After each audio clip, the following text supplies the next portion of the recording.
Salam alaikum à tous, bonsoir, bienvenue dans le deuxième épisode du podcast Etashkila. Avant de commencer l'émission, j'aimerais vraiment beaucoup remercier tous ceux qui nous ont donné la force lors du premier épisode, dans les différents réseaux sociaux, Twitter, Facebook. Beaucoup de gens ont réagi positivement, ça nous fait grave plaisir. Je pense que Hedi, Sofiane, Walid et Zied on a été très contents d'avoir autant de bons retours. On a eu aussi des retours constructifs et je tenais à le souligner en début d'émission. Alors, ce soir avec moi, j'ai bien évidemment Hedi qui est toujours là. Bonsoir tout le monde. Sofiane. Bonsoir tout le monde. Walid, le nouveau qui est avec nous ce soir. Bonsoir tout le monde. Enfin, ce soir, aujourd'hui. Et Zied qui était là lors du premier podcast aussi. Bonsoir les amis, bonsoir à tous nos auditeurs. Voilà. Donc, au menu ce soir, Mercato sur le cas Chalel qui va peut-être prendre un gros morceau de ce thème. La reprise du championnat et des entraînements du football tunisien qui se précise. Le CSS qui prolonge quelques éléments et qui a un petit peu de mal à prolonger ses cadres. L'étoile qui peut changer de staff technique, et on va bien évidemment débriefer la dernière journée de Bundesliga avec Skiri, Drager, et je pense que notre ami Benatira exactement qui a joué avec Karlsruhe. Et ouais. Dis-moi Hedi, est-ce que Doudziak a joué aujourd'hui ou c'est demain? C'est demain. Donc Doudziak, on pourra pas malheureusement le débriefer pour ce soir. Ça sera pour peut-être un prochain podcast, bien évidemment, mais c'est un joueur qu'on suit attentivement. On est parti sur le premier thème du podcast, le mercato avec le cas Chaleli. C'est parti. Hedi, je te laisse la parole pour ce thème. Merci Khaled. Alors Raylan Chaleli, c'est un cas on a tous appris récemment que son club Malatyaspor en Turquie, en Super League, il a résilié son contrat. Donc, il y a deux versions il y a deux versions qui sortent un peu. Il y a une première version qui parle d'une rupture à l'amiable avec son club, mais il y a une deuxième version qui parle un peu d'une rupture unilatérale du contrat de la part du joueur qui malheureusement n'a pas été payé par son club. Alors, j'ai fait mes petites recherches sur ce qui se passe.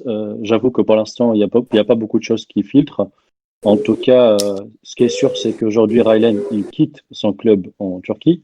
Ouais, c'est acté. C'est acté, voilà, c'est acté. Il n'est plus avec eux, il n'est plus avec le club. Donc, il est libre. Il est libre. D'accord. Maintenant, c'est vrai qu'en Turquie, et c'est quelque chose qui arrive malheureusement souvent, c'est les impayés de salaire. Donc, ça arrive souvent qu'il y a des joueurs qui ne sont pas payés. Et je pense que Raylan, il fait partie un peu de Abdenour n'a pas eu ce cas-là à Konyaspor. Je crois qu'Abdenour, je sais pas, Sofiane, tu peux me dire sur Abdenour à Konyaspor, est-ce qu'il a aussi eu des problèmes de salaire à Fonson? Je n'ai pas le souvenir qu'il ait des problèmes de salaire. En tout cas, il joue plus, je crois. Mais non, je crois qu'il joue plus. En fait, c'était un cours de forme, quoi. Je pense que c'est ça. Non, Khalid, Abdenour, c'est autre chose. Abdenour, c'est je pense qu'au mercato d'hiver, son club, ils avaient un quota de joueurs extra. Ah oui, c'est vrai, c'est ça. Et du coup, ils voulaient arrêter un peu. Ils ont retiré sa licence pour qualifier un autre joueur. Et du coup, il avait le choix soit de partir de Kayserispor, soit de rester, entre parenthèses, et de toucher son salaire jusqu'au bout. Quelque chose qui est toléré, malheureusement. Et puis voilà. Pour revenir sur l'aide de Raylan, je parle un peu sous le contrôle de Ziad et Walid. Il est parti gratuitement de l'Espérance de Tunis il y a un an, alors qu'il avait l'opportunité soit de prolonger avec Talaj ou de partir peut-être ailleurs. Il a fait le choix de la Turquie. Son aventure elle a bien démarré. Il était international quand même tunisien. Il était titulaire sous l'ère de un peu par l'Algérie, c'est bon. Malheureusement, il s'est blessé. Il y avait beaucoup de changements de coach aussi dans son équipe qui a alterné les résultats, on va dire, mauvais, moins mauvais. Et puis voilà, aujourd'hui, il est libre. Donc on verra comment comment ça se passe pour lui pour la suite. Hein. D'accord. Ouais, Vas-y, Walid. pardon, Zid. Hormis le côté, voilà, contrat, impayé, FIFA, je crois que là, la loi donnera raison aux joueurs. L'aspect sportif est intéressant à analyser, puisque au mois de juin, Raylan était très convoité. Il s'est vu offrir deux offres de la part du président de l'Espérance et les deux étaient chaque fois revus à la hausse. Vers la mi-juin, il était à quasi 90% partant pour Ahli Jeddah qui lui a fait une offre super importante. Après, ce que j'ai apprécié personnellement, c'est que le joueur a quand même choisi de sortir un peu de sa zone de confort. Il va quand même dans un championnat qui est très compétitif, une équipe qui n'est pas très connue, j'avoue que je connaissais pas du tout, le Yeni Malatya Sport, qui jouait quand même les barrages en Europa League. Des raisons je crois d'aller là-bas. c'est ça exactement. Il y avait un projet sportif, c'était de partir des barrages de l'Europa League, essayer d'avancer un tout petit peu, avancer avec le club. Comme tu l'as dit, Heidi, ça s'est avéré plus compliqué que prévu, dans la mesure où au début, il commençait à jouer un peu, Raylan prenait des cartons, ça se voyait qu'il était énervé. Après, il se blesse, je crois qu'il se blesse 2 fois, et finalement, il n'aura disputé que 11 matchs, ce qui est très faible à ce niveau. Ouais. Donc, globalement, le choix était défendable. Après, je crois que le bilan est quand même décevant. Reste à suivre reste à savoir où va rebondir maintenant Raylan. Non, moi je pense, comme Walid, je pense que au final, il a fait un choix sportif intéressant. Il a fait un choix sportif très intéressant, en privilégiant justement l'Europa League. Il y avait une offre, il me semble, de France, du FC Nantes, qui était largement inférieure au point de vue financier que le club de Malatya Sport, pardon, excusez-moi. Après, ce qui s'est passé, c'est ça. Je pense que voilà, il a fait que pour l'instant la saison a été tronquée. Il a décidé de résilier son contrat pour salaire impayé. Bon, je pense qu'il a le niveau pour jouer encore en Super League turque. Je pense qu'il a le niveau pour jouer en Super League turque. Mais je reste quand même sur ma faim avec ce joueur parce que ce soit en sélection ou bien en club, il aurait pu largement mieux faire. Je pense que surtout en particulier en sélection avec Nabil Mahaloul, vous me confirmerez, il faisait des très bons matchs lors des éliminatoires de la Coupe du Monde 2018. Bon, après, il s'est passé que voilà, il a eu des blessures, il a un peu moins joué. L'arrivée de Skiri aussi. Puis voilà. Mais ça reste un joueur qui avait un potentiel intéressant. Et voilà. Après, moi, sur le joueur, ça n'a jamais été ma tasse de thé. C'est un profil que je trouve un joueur techniquement qui était limité, mais dans l'activité, dans l'engagement, il était toujours là. C'est un peu ça qui l'a un peu, entre guillemets, sauvé. Il a un profil à la Matuidi. Attention, je dis pas qu'il a le talent de Matuidi, mais il a le profil. Donc, techniquement limité, mais dans l'engagement, dans l'activité, il est assez présent. Le fait d'avoir signé en Turquie, c'était très bien pour lui et pour nous de s'aguerrir en Europe et dans une compétition européenne qui malheureusement s'est arrêtée assez rapidement. Donc après maintenant, quid de son avenir? Est-ce qu'il va rebondir? Est-ce qu'il va rester en Europe? Aller dans les pays du Golfe, ça va peut-être que quelqu'un qui est là ce soir peut nous en dire un peu plus sur la suite de Chaleli. Je vais donner la parole à Zied et on conclut avec Heidi. Bon, alors, pour le cas Chaleli, juste, je voulais rappeler quelques petites statistiques avec son club cette année. C'est 16 matchs disputés, une seule passe décisive. Donc, franchement, on comprend tout de suite là ce qui se passe avec lui. Peut-être l'adaptation en Turquie, c'était pas aussi évident que ça. Mais bon, j'ai parlé l'autre fois du mauvais choix de nos joueurs et ça se confirme encore une fois. Toujours et les mêmes erreurs se répètent. C'est pas parce qu'il doit quitter la Tunisie qu'il a fait un bon choix. Donc voilà, la question se pose toujours, pourquoi nos joueurs quittent le pays alors qu'ils vont dans des destinations. Franchement, là, avec son club, je me demande il est resté à l'Espérance, ça serait nettement Ouais. meilleur que pour sa carrière, pour l'équipe nationale et pour tout le monde. Alors Ouais, mais quitter son club et aller faire une aventure. Oui, oui, oui, Zied, je suis oui. désolé, mais tu dis ça, mais en même temps, quand il a quitté l'Espérance de Tunis, je pense que c'est un joueur qui est formé à l'Espérance, on est bien d'accord. Oui. Donc il a Oui. quand même il a quand même fait ses preuves avec l'Espérance, où il a gagné beaucoup de titres. Et je pense qu'à un moment dans sa carrière, comme beaucoup de joueurs, il avait envie de découvrir autre chose, d'aller Oui, il a dans eu le raison. championnat. Oui, Oui, oui, il a eu oui, oui, raison. oui, Voilà, bien oui, sûr, je te mais fais le au Il comprendre. moins, a eu raison. Maintenant, il- oui, maintenant, je suis désolé, on va pas lui jeter la pierre. Il est là, il a fait son choix. Malheureusement, il est passé par une année qui est un peu compliquée où il a souvent été blessé. Il faut pas l'oublier, hein. Il a été blessé pendant 2, 3 mois, je crois. Son équipe n'a pas bien tourné. Il y avait beaucoup de changements d'entraîneur. Donc, à sa décharge, euh, voilà, ça l'a pas aidé. Et aujourd'hui, ça reste, voilà, c'est une pige qui n'a pas marché, mais je pense qu'il a appris beaucoup de choses.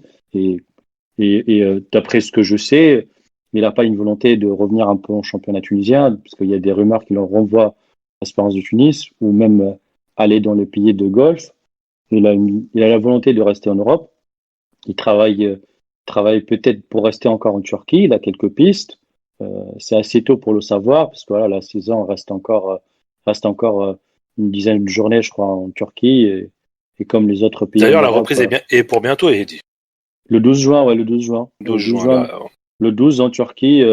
Alors, son club, il lutte, enfin, c'est un peu malheureux de le dire, mais tous nos internationaux tunisiens, ils vont lutter pour le maintien cette année en Turquie. Donc, voilà, Eddie, c'est parce qu'il y a toujours ce choix qui est un mauvais choix en fait. C'est ça le problème. Ma question, c'est toujours pourquoi nos joueurs ils choisissent toujours des ouais, clubs où ils jouent mais le maintien ou bien où ils ne Parce que pourront pas jouer. c'est un Ziad, tremplin, c'est un tremplin, Zied, c'est un tremplin. Ziad, Euh, ouais, non, On mais peut, ouais, c'est il peut super pas simple. Non, mais ouais. Heidi, c'est super simple. Nos joueurs n'ont pas assez de talent, ils ne sont pas assez bankable pour être dans des clubs plus Aussi, prestigieux, tout Voilà, simplement. Si exactement. je aussi, peux me Voilà. permettre, aussi. C'est tout. Je parle pas du PSG ou bien du Bayern. Là, je parle si je moi peux me permettre, d'une équipe au milieu de tableau. Vas- Ça va très bien. ouais, Vas-y, Sofiane. si je peux me permettre Et aussi, déjà, il il aurait y a pu le signer à fait. Toulouse, hein. Voilà. Et, et, Ouais, et c'est Ouais, un voilà. bel vas-y, club. bébé. C'est nettement meilleur que Franchement, ça ça. aurait été très très bien. Franchement, ça aurait été très bien. Mais si je peux me permettre, sur le fait que nos joueurs sont pas assez bankable, déjà il y a ça. Et de dos, il n'y a pas d'offre. On peut Tout pas les simplement. inventer. Ouais, voilà. Enfin, je suis d'accord, les gars, parce que bien entendu, on veut que nos joueurs soient dans des bons clubs où ils vont progresser, etc.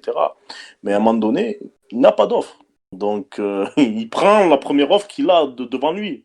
Et Et je pense que si on se met à la place de Chalel, pour lui, disputer l'Europa League, je crois que, avec tout le respect que j'ai pour l'Espérance, bien entendu, quand il est en Tunisie, jamais de la vie, il serait imaginé ça. Et quand il a vu ça, je pense qu'il Ouais, s'est je dit, suis d'accord. Voilà. pour moi, C'est c'est un un contrat truc de de ouf, ça. quoi. Ouais, c'est Oui, un super contrat pour lui, ouais. ouais. Merci Sofiane. Donc là, on va débattre très rapidement du Mercato Express.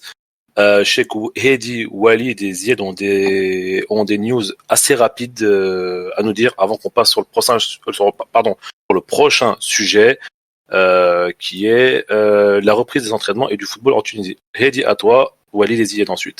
Alors, sur le Mercato Express, donc, on a une news qui est sortie dans c'est le journal Cholouk en Algérie qui a sorti ça. Il parlait d'une offre concrète pour Karim Lahalib, l'attaquant algérien de l'Étoile du Sahel, qui est très sollicité en Égypte et par le club du Pyramids FC, le club du Tunisien, comment ça s'appelle notre Layoni. enfant Layoni. Layoni, Omar Layoni, ouais, c'est lui. On parle d'une offre de 1 million de dollars quand même. Donc, Mhm. je pense que ce joueur, il va pas rester, il va pas rester à l'Étoile du Sahel. Donc, le club, il va jouer peut-être la montre pour monter un peu les enchères. Il partira soit à l'Égypte, soit peut-être en Europe. Il a quelques touches en Turquie, en France. Mais en tout cas, Karim Lardeb, il restera pas à l'Étoile du Sahel, hein. Walid, ouais, Voilà, c'est voilà. bon. C'est bon, Heidi. Walid, t'avais une info concernant l'Espérance. Oui, plus particulièrement le poste d'arrière droit qui est d'ores et déjà à C'est un pourvoir gros pour l'année chantier. C'est un prochaine. gros chantier, ouais. Un gros chantier, sachant que la donne la donne au niveau de la FTF a changé, étant donné l'amendement du quota des joueurs nord-africains. Donc l'arrière droit qui était ciblé, c'était un arrière droit algérien, c'est Hossein Benayed, qui était pressenti d'atterrir à l'Espérance, devrait signer à Ahli Jeddah, qui lui propose une offre mirobolante. On parle d'un chiffre de 1,7 million de dollars par an. Du coup, l'Espérance qui s'était orientée vers Hamza Mathlouthi, international tunisien, serait mise d'accord avec le CAB concernant le jeune Mohamed Habib Yakan, qui était déjà suivi depuis quelque temps, mais pour lequel le CAB avait demandé une somme très importante qui avait refroidi un peu les dirigeants espérantistes.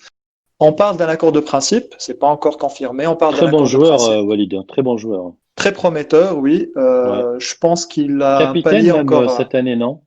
Avec le CAB, oui. Je crois. Capitaine, techniquement, il est bien. D'ailleurs, il a quel âge? Il doit avoir dans les 21 ans. 23, 24. Ah ouais? D'accord. Je le voyais un peu plus. Je suis pas sûr de l'info. D'accord. Après, on connaît peut-être mieux son nom, qui a aussi joué à l'Espérance, c'est Walid Yakan. Au même poste aussi, je crois. Du coup, il y aurait un accord de principe qui attend d'être confirmé. On sait qu'il y a un chantier aussi au niveau du CAB entre le président actuel, mais a priori, selon mes sources, l'accord devrait rester, même en cas de changement avec Ben Yarkoub. Donc, ce serait peut-être la piste que va privilégier l'Espérance aujourd'hui avec tous les changements qui ont eu lieu récemment. La moins onéreuse, on va dire.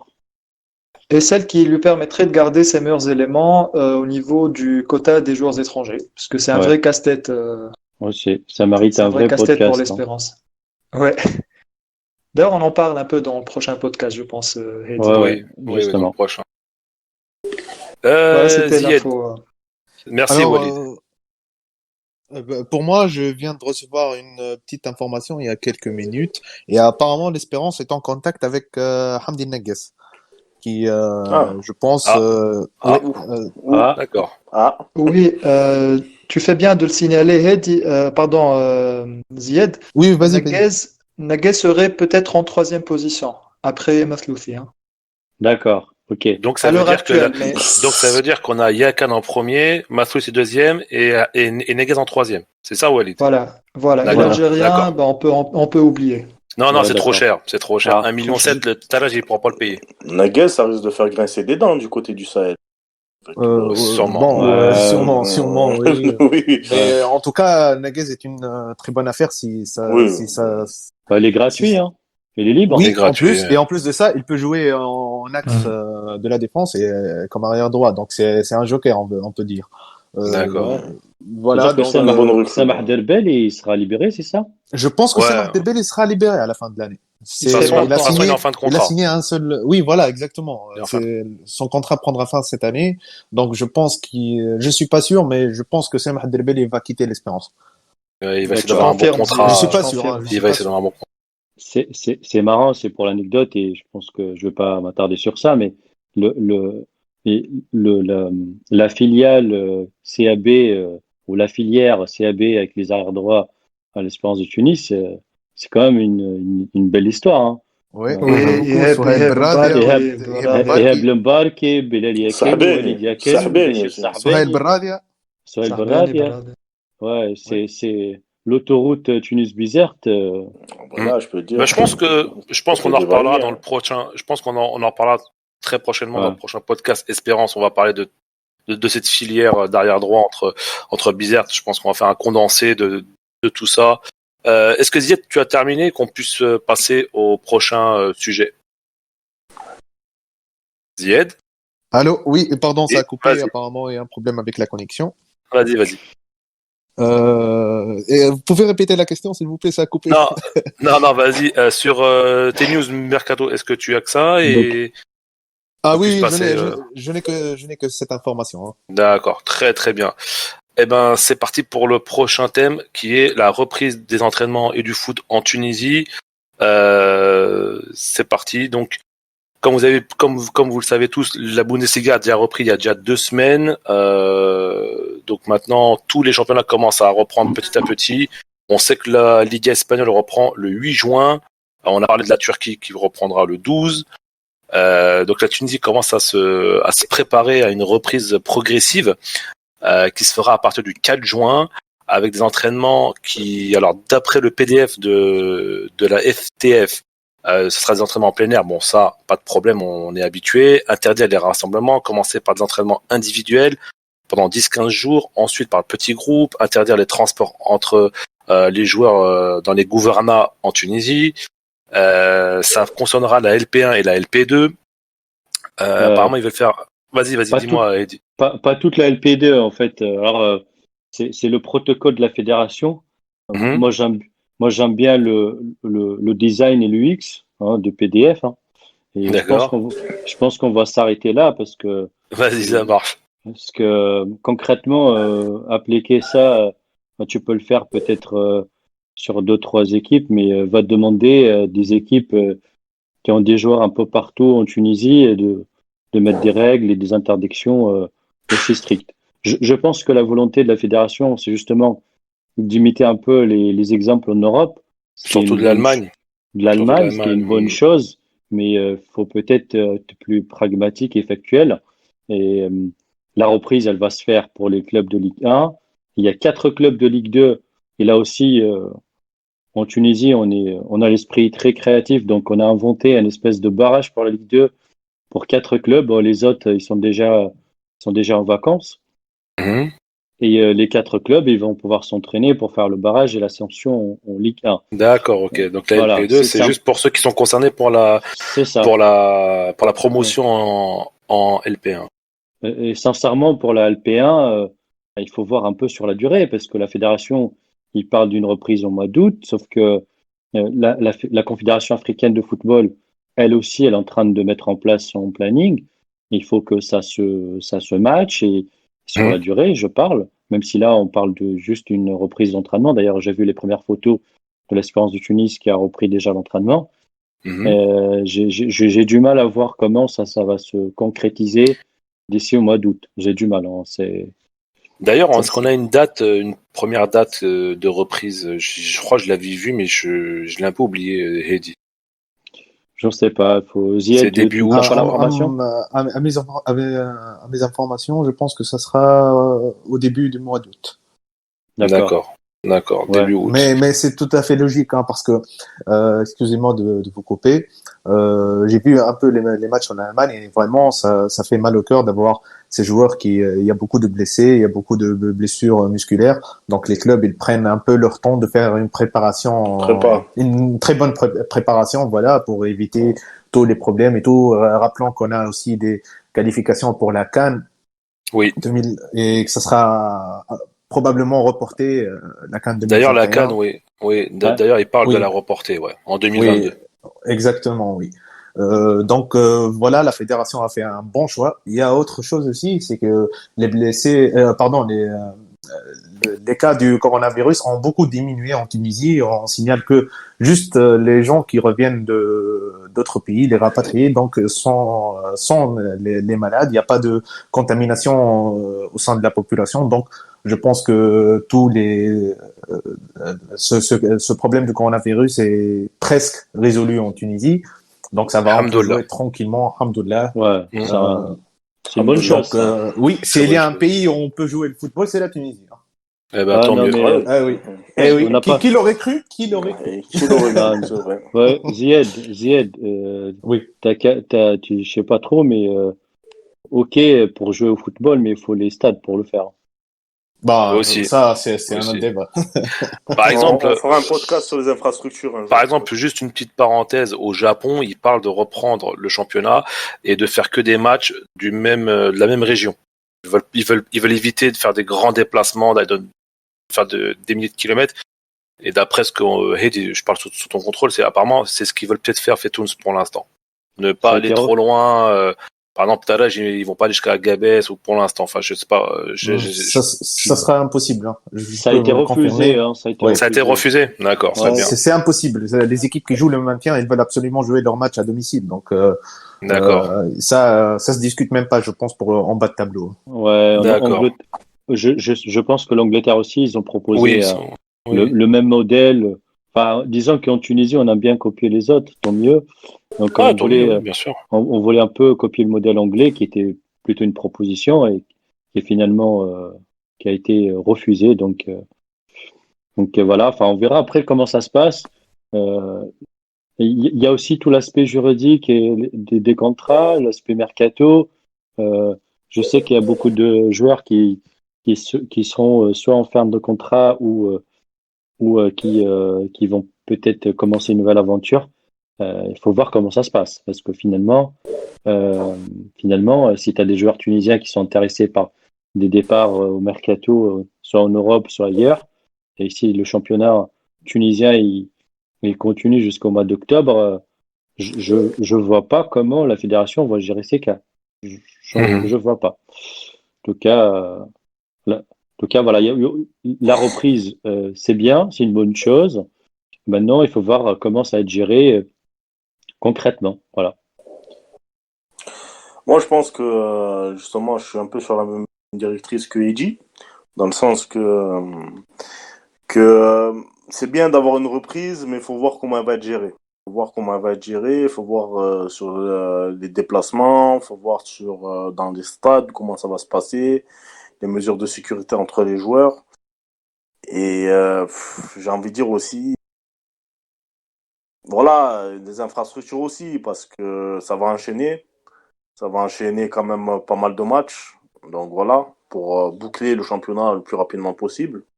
Est-ce que nos pelouses seront aptes à justement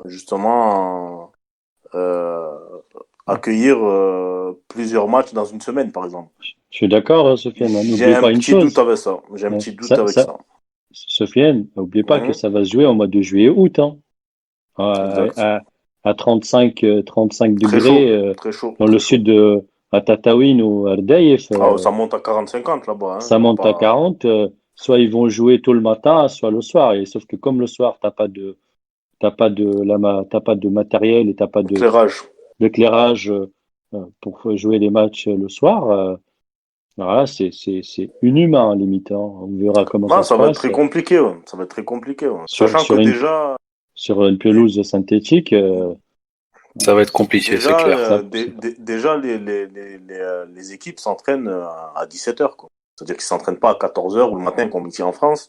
Elles s'entraînent à 17h. C'est-à-dire elles s'entraînent de 17h à 19h, 20h. Donc ça veut dire en fin de journée. Donc ça, et là, on est juste au mois de mai, d'accord? Donc ça veut dire qu'en août, on sera en plein été, là, ça va jouer, voilà, ça va jouer à 22h, ça va jouer des horaires comme ça, 21h, 22h, 23h. Ouais. Est-ce qu'ils pourront le faire?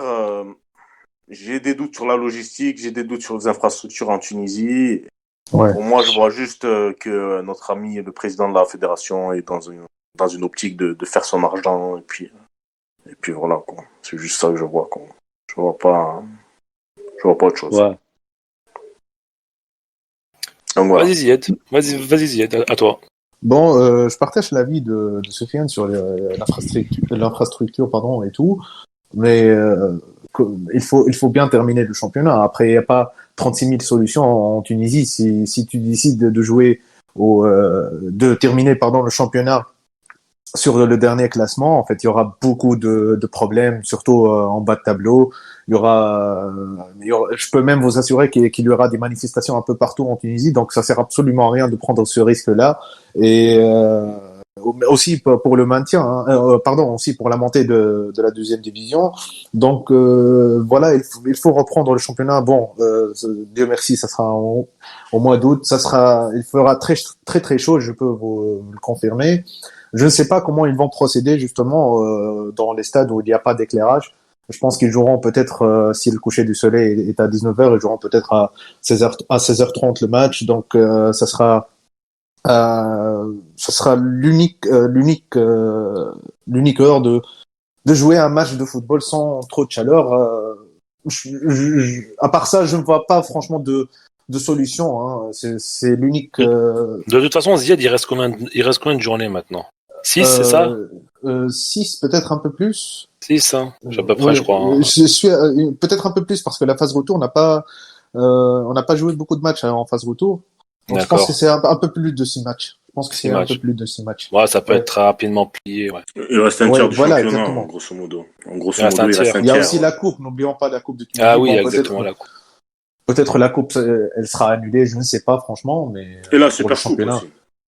Bon, la Il manque Super la Coupe, Super. ça, on s'en tape. C'est pas un titre très très Je sais important. pas, Hein. je sais pas, moi. Hein. Non, mais on peut passer à côté, il y a pas de problème. Donc Mhm. c'est pas la Super Coupe qui va compliquer un calendrier, donc Ouais, c'est clair.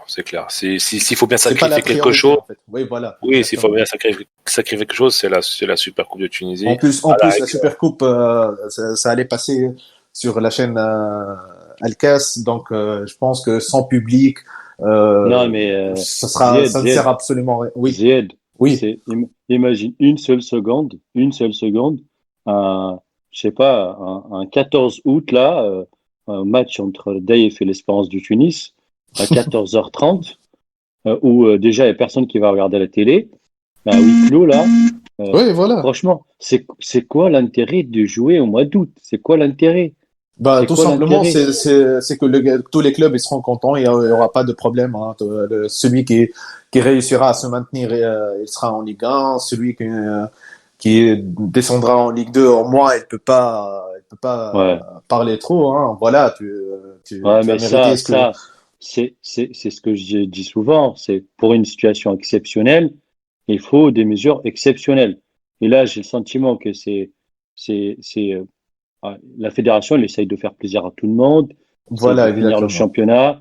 Mais Ouais. franchement, il faut arrêter.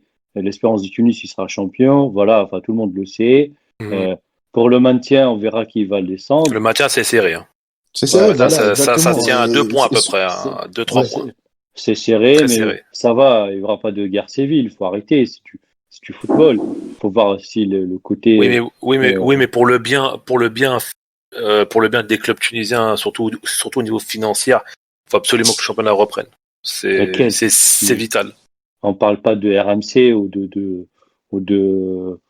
ou de Bein Sport là. Enfin, je sais pas à qui on a vendu les droits de télé en C'est Tunisie, pour mais la chaîne nationale, c'est tout. ah Oui, mais bah c'est voilà. Peut-être Alcaraz, a oui, pris mais Heidi, quelques Je parle affiches, pas bien de sûr.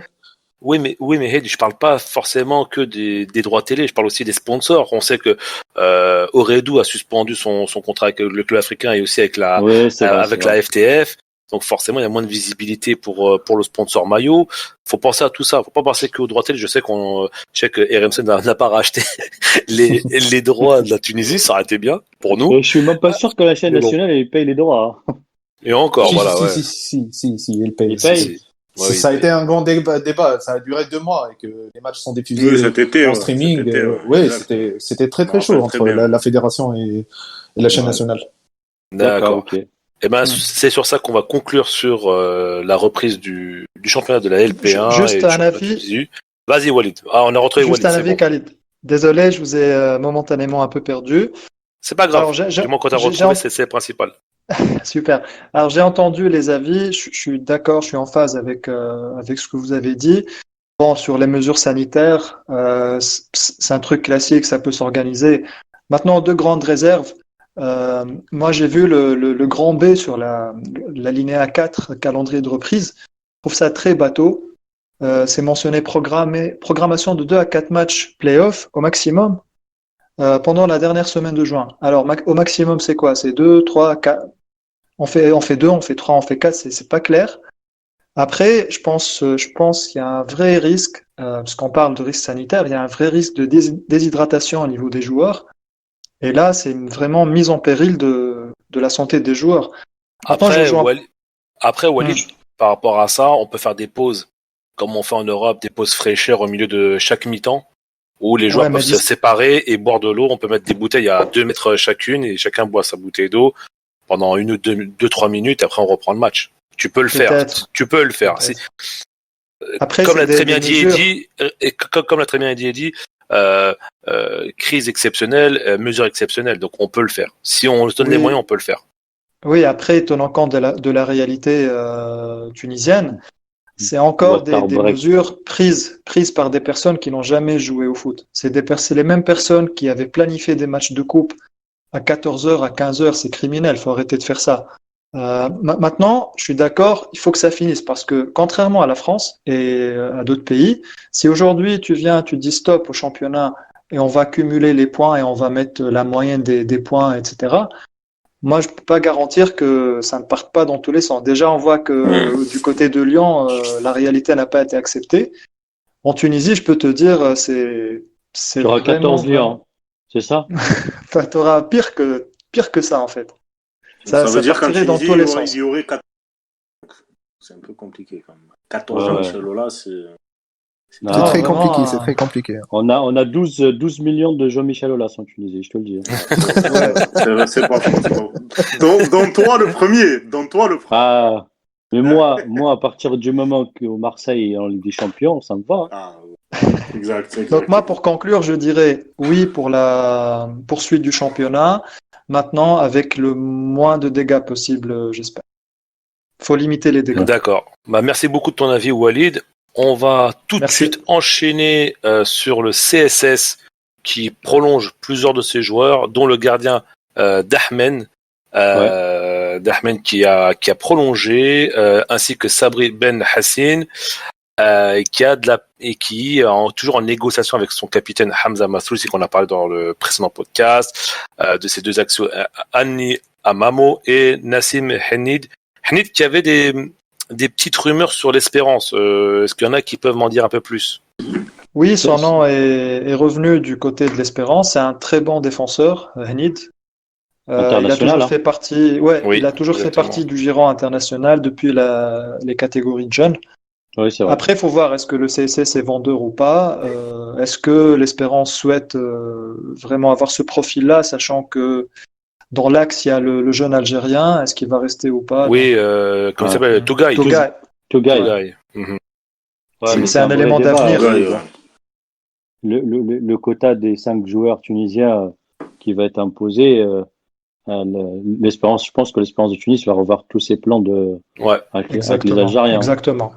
Ouais. Et pour revenir Ouais. au cas de Henid, je pense qu'il a un bon de sortie du CSS, hein. Il a fait le tour. D'accord. Voilà, c'est un Formé peu comme au le cas de club? Shot.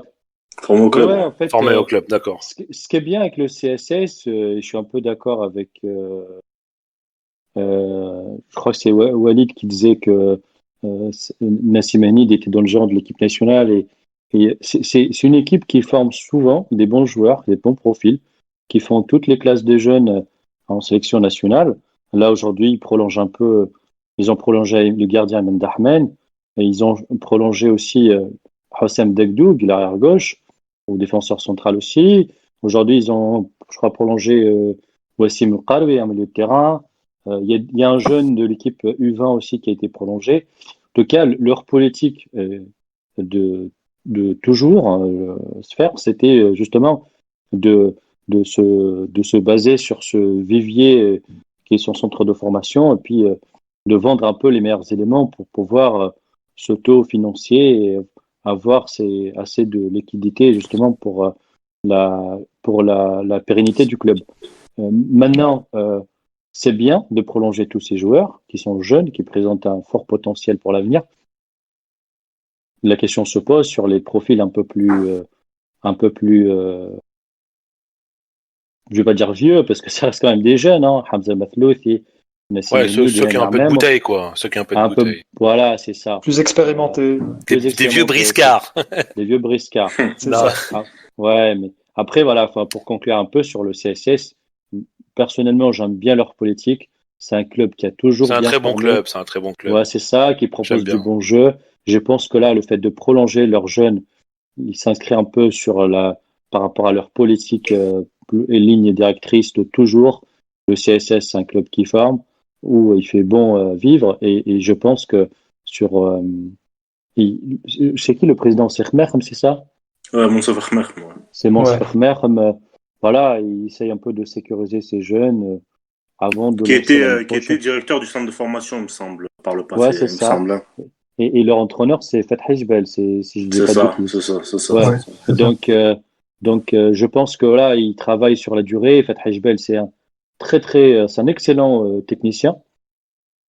Et Et j'espère que voilà, tous ces prolongations, pardon, feront du bien pour le club pour l'année prochaine. Hein. Je te rejoins, Heidi, parfaitement. Il est important de signaler qu'historiquement, le CSS, c'est un club qui a toujours aimé jouer au ballon. Il y a toujours eu des artistes depuis Hamad El Agrbi, depuis récemment Skander Souayer. Voilà, bien c'est sûr. des gens qui vont en stade, nos amis sfaxiens, ils vont en stade, ils aiment regarder le beau foot. Et ils veulent toujours un entraîneur qui va dans ce sens. C'est pas les résultadistes qui vont venir, qui vont juste aller chercher des résultats sur 3 mois. Le public sfaxien est très exigeant et il voudra toujours voir du beau jeu. Maintenant, il faut signaler aussi que dernièrement, il y a eu beaucoup de turbulences côté CSS au niveau du stade de l'administration, du président qui était contesté. Et moi, je pose un gros point d'interrogation parce qu'à Sfax, il y a un vivier d'hommes d'affaires énorme. Et il suffit qu'il y ait, bon, il y a les socios, c'est vrai, mais il suffit qu'il y ait 3-4 personnes comme ça qui se mettent en équipe et Sfax deviendra quasi imbattable parce que le potentiel qu'il y a à Sfax, vraiment, il est impressionnant. C'est pas faux, c'est pas faux. Après, ça a toujours été le cas, Walid. Je vais pas peut-être revenir. Je crois que les Salem et les Abdelnad et tout ça, ils sont passés par là. Après, une fois que tu dépenses des millions et des millions, moi, encore une fois, comme je disais la dernière fois, à part Hamdi Med de Bon Tunisie, les autres, ils veulent pas lâcher leur argent. Hein. Et je les comprends en même temps. Il y a rarement des passations en Tunisie entre les présidents de clubs. Ça part toujours en conflit. C'est rare. Ouais. Il y a toujours des ruptures de cycle. Il y a un cycle qui arrive, rupture, et ça recommence. C'est une culture, Walid. C'est une culture. Ouais. Et je pense que cette culture, elle manque beaucoup. Elle manque malheureusement à la Tunisie. En Tunisie, on n'a pas cette culture de passation. On a rarement, en tout cas. En tout cas, je crois que le sujet CSS mériterait à lui seul un podcast. Exactement, moi, un jour. M'impressionne, très gros club, très gros club. Moi, perso, ce qui m'impressionne, pour finir là-dessus, c'est le réseau de recrutement et la capacité du CSS à recruter pour 3 fois rien des futurs cracks qu'ils vendent 200 fois leur prix d'achat. En fait. Je sens que tu vas me sortir un ou deux noms là, Walid. Oui, beaucoup de noms. Moussa Nabi, et ils l'ont pris, je crois, Moussa Nabi, ils l'ont pris 25 000 dinars à Gerzoun. Ouais. Ils le vendent presque 2 milliards. Didier Ndong aussi. Ndong aussi, qui est parti. Il est parti à Lorient, en France. Passé par Saint-Delinde aussi. Oui. Il y a Opoko, le fameux Opoko à l'époque. Beaucoup de joueurs en tout cas. Qui court très vite là. Ouais. C'est pas lui là. En tout cas, c'est ça, c'est le Opoko. Speedy Gonzalez. Ouais, c'est lui. Il y avait pas un Benza aussi. Ils avaient pas un Benza aussi. John Benza, oui. Ouais, c'est quand même. Pape Malik. Tenemandai. Beaucoup de bons joueurs. En fait. Le CSS, ils ont une culture de recrutement et un réseau, comme tu disais, avec l'Afrique subsaharienne. Mais même là, il dit, pour revenir à ça, par rapport à l'Afrique subsaharienne, dans les sections jeunes du CSS, il y avait des jeunes qui sont issus d'Afrique subsaharienne et qui ont été pris dans leur club d'origine en Afrique subsaharienne et qui ont intégré les jeunes du CSS. À l'Étoile aussi, c'est le cas aussi, d'ailleurs. Oui, c'est vrai, l'Étoile aussi. Maintenant, ça c'est un peu, dans les gros clubs, ça c'est un peu... on va dire démocratiser ça, parce qu'à l'Espérance, il y a aussi des cas comme ça, au club africain aussi, il y a des jeunes aussi étrangers qui jouent dans les clubs aussi. Mais les pionniers, ils ont été le CSS. Ça a été le CSS, oui, dans la formation de joueurs étrangers en Tunisie, ça a été le CSS, totalement. Je te remercie, Sofiane. On n'a pas entendu Zied. Vas-y, Zied, donc tu as 2 minutes tranquille pour parler du CSS. Bon, vous avez fait le tour, franchement, vous avez fait le tour, donc je partage vos avis.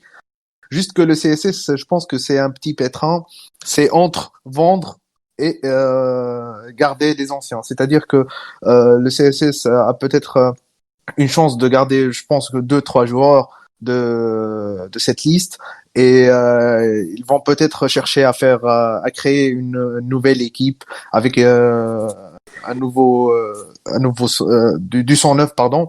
Et sincèrement, je pense que Nid va quitter le club.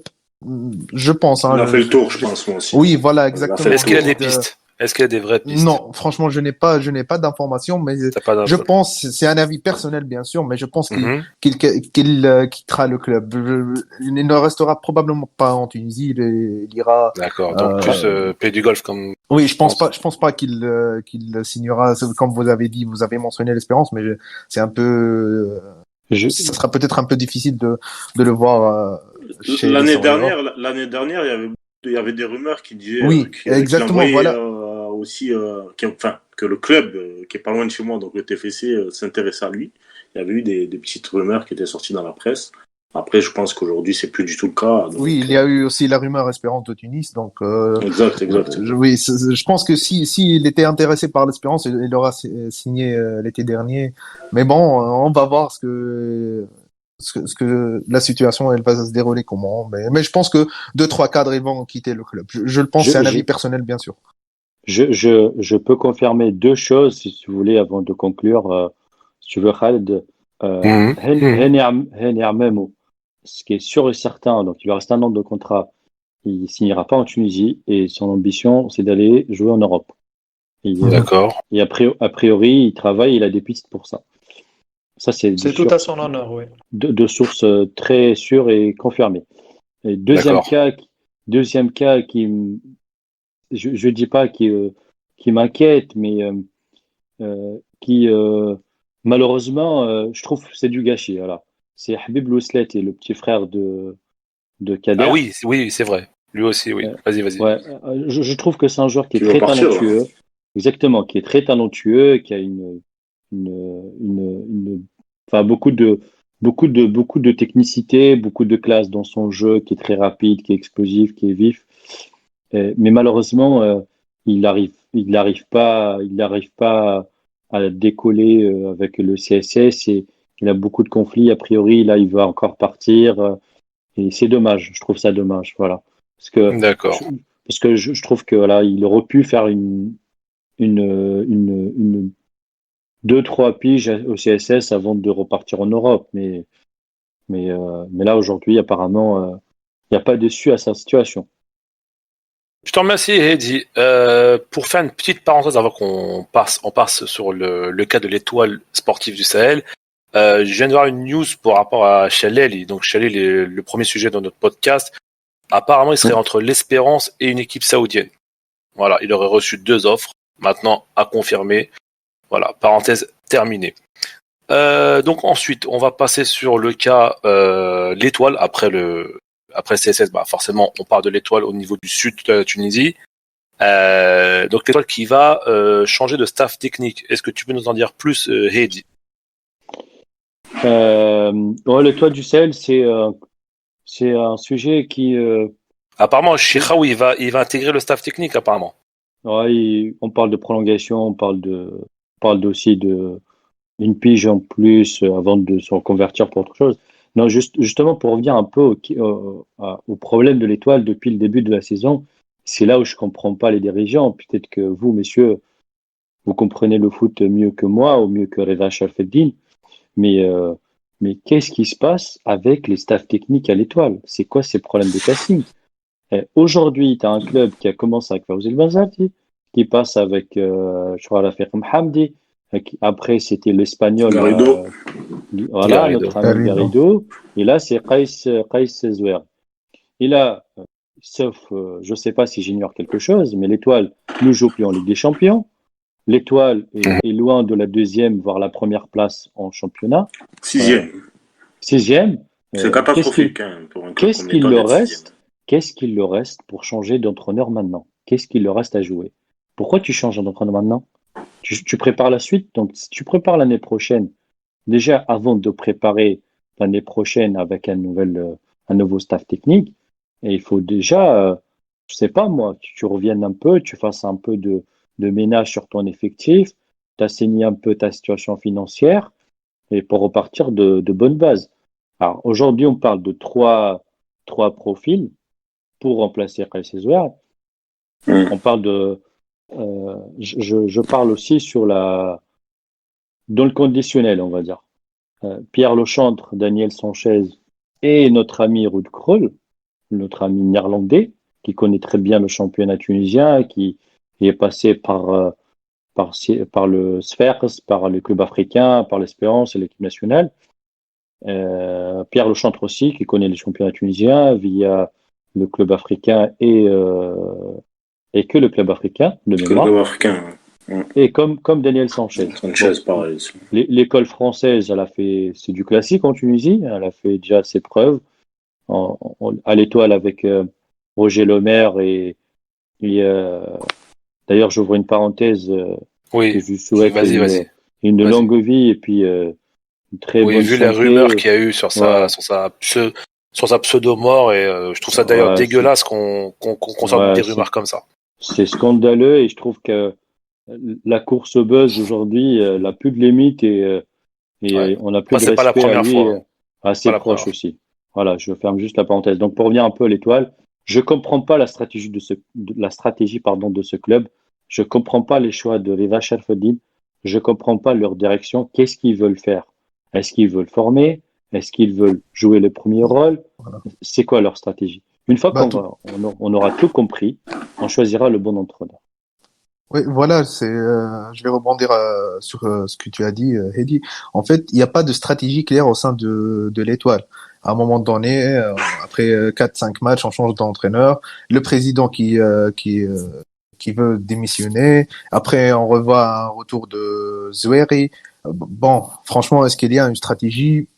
Ça, il faut vraiment revoir ce plan de l'Étoile du Sahel, parce que là, franchement, ils sont en train de passer à côté de à côté de leur saison, pardon. Donc, je ne sais pas, moi aussi, je pense que c'est une saison pourquoi oubliée pour l'Étoile. eux. Ouais. Oui, ça c'est clair, mais pourquoi l'Étoile est devenue comme ça? Qu'est-ce qui se passe au sein de l'ESS en fait? C'est le jour et la Est-ce nuit que ce sont les deux clans qui sont en train de se chamailler, mais que le club sort franchement, il sort perdant de cette bataille? Est-ce qu'il y a quelque chose quelqu'un qui met les bâtons dans les roues à un moment donné? Il faut parler franchement aux supporters aussi. Et ça, il faut revoir tout ça. Bon, Dieu merci que le foot s'est arrêté, mais je pense que avec les résultats de l'Étoile cette année, il y aura beaucoup de têtes qui vont tomber. Hein. Il y aura beaucoup de règlements de compte. Ok, Walid, bon, à toi. Moi, je suis d'accord avec Ziyed sur le fait pour moi que l'Étoile en ce moment est en train un peu de perdre ses valeurs. Les valeurs de l'Étoile, c'était un gros travail axé sur la direction technique et la formation, chose qui a permis à l'Étoile de bâtir et de construire peut-être le meilleur centre de formation du pays. Et les fruits de ça a été cueilli avec la génération de Ammar Jmal Felhi, la génération qui est partie battre Al-Ahli en Égypte et remporter la Champions League et aller jouer la Coupe du Monde au Japon. C'était un très bon moment d'ailleurs. Oui. Et d'ailleurs, on se rappelle surtout de la remise de la coupe aussi en Égypte. On se rappelle aussi. Oui, encore. Épique. Oui. Devant Hosni Moubarak. Exactement. Oui. Du coup, cette stabilité au niveau des jeunes qui montent en équipe première et le fait que l'équipe ait toujours compté sur ces jeunes et a développé les jeunes et a pu vendre ces éléments en Europe, tout ça, on a l'impression que dans les 6 derniers mois, ça éclate un peu. On sait qu'il y a une fracture en interne avec les deux clans. Voilà, on va rentrer dans les détails parce qu'on connaît pas bien la maison étoile de l'intérieur. Mais pour moi, les choix sont très curieux et il y a vraiment un risque que l'étoile paye ça sur carrément les 2-3 prochaines saisons. Parce que moi aussi, je comprends. Bon, Roger Lemaire est très difficile à remplacer. Quoi qu'en fasse, Roger Lemaire, c'est un des plus grands entraîneurs. C'est le héros national, quoi. C'est exact. On oublie que c'est une référence. Et il a même entraîné l'Espérance en 83-84 et il avait commencé à bâtir la nouvelle équipe d'Amarildo qui va venir juste après lui. Et lui, il avait fait un gros travail de SAP. Il a fait des fiches techniques. Je ne sais pas si vous avez l'info, mais c'était un précurseur en fait. Il a fait des fiches pour les joueurs à partir des profils techniques, physiques et même psychologique de chaque joueur. Il a conseillé de bâtir l'équipe autour des cadres. Et ça, c'était en 83-84. Donc, tu avais des fiches et des stylos. Déjà. Des stylos, c'était... Ça aide. Roger Opta, en fait. Roger Opta. C'est ça, c'est Roger Opta. C'est l'ancêtre d'Opta, en fait. Et après, l'homme, Roger Lemaire, l'homme, c'est un militaire. C'est un éducateur, c'est quelqu'un d'inflexible. Et les joueurs, à part les quelques relations avec les médias, les joueurs l'adorent tous. Moi, j'étais en train de discuter avec un ancien de l'Espérance, monsieur Lotfi Laroussi, un grand joueur. Oh, Laroussi, bien sûr. Lotfi Laroussi, il m'a dit, Roger Lemaire, qui est dans le centre de, il a des responsabilités dans le centre de formation, je crois. En tout cas, il m'a dit, Roger Lemaire, humainement, c'est quelqu'un d'exceptionnel. Goubantini aussi le confirme. Cet entraîneur, dès que tu as quelque chose dans ta famille, il vient, il te rend visite. Il y a un décès. Oui, c'est pas la première fois qu'on a vu ça dans certaines news. Ouais. C'est un grand homme, Roger. Exactement. Et d'ailleurs, il est difficile à remplacer. Mais après, les choix qu'on a vus, un coup, c'est l'Espagnol. Après, c'est un enfant du club. Et derrière, il dit qu'il n'y a pas les conditions pour entraîner à l'Étoile. Il y a l'adjoint Hamdi, il a dit qu'il n'a pas pu avoir sa chance. Mais il n'a pas démérité, franchement. Il n'a pas franchement, oui. J'ai vu il y avait des principes de jeu clairs. Il n'a pas pu prouver sa valeur.